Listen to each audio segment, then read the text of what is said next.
Sempat mereda, isu retaknya rumah tangga Laudya Chintya Bella dan Engku Emran kembali mencuat di awal tahun 2020.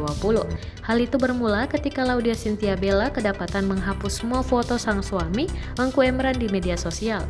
Bahkan, foto pernikahan serta foto-foto lama Engku Emran sudah tak lagi terlihat di media sosial Laudya Chintya Bella. Isu miring terkait pernikahan Laudya Chintya Bella dan Engku Emran bukan baru kali ini saja terjadi. Di bulan September 2019, pernikahan Laudya Chintya Bella dan Engku Emran juga santer dikabarkan tengah goyah. Namun saat itu Laudya Chintya Bella terus bungkam dan tak mau menanggapi isu tersebut. Dan kini Februari 2020, isu hancurnya rumah tangga Laudya Chintya Bella dan Engku Emran kembali merebak.